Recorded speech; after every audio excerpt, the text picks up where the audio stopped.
Guy Fischer, vous étiez militant pour l'abolition de l'apartheid en Afrique du Sud, dans le Rhône. Vous avez même été à l'initiative de ces collectifs.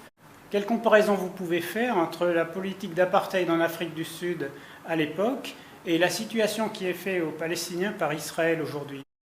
Pour ma part, pendant des années, j'ai milité pour l'abolition de l'apartheid en Afrique du Sud et pour la libération de Nelson Mandela.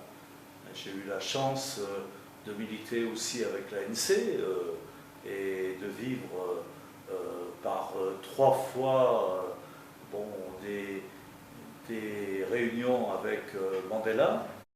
Ces années, je dirais, terribles de l'apartheid sud-africain, il était évident qu'il fallait s'engager pour à la fois dénoncer l'apartheid avec tout ce qu'il engendrait, avec toutes les conséquences qui aujourd'hui survivent dans les townships d'Afrique du Sud.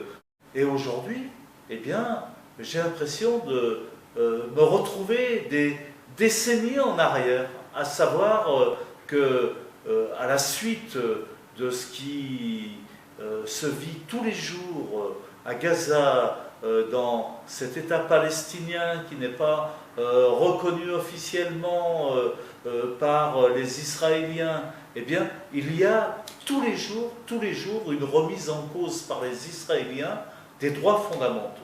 Et cela, c'est inexcusable. Moi, j'ai vécu avec, notamment à travers des expériences avec des agriculteurs, mais qui pleuraient dans mon bureau, car on avait finalement scié tous les oliviers plantés par leurs aïeux.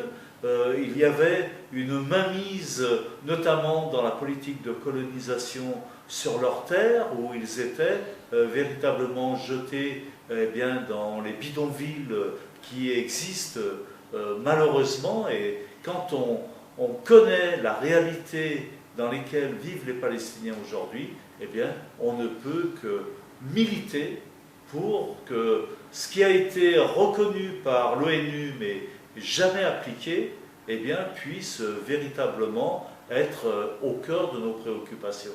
Alors l'État français, l'Union européenne ont fait un certain nombre de déclarations, mais ce ne sont que des déclarations.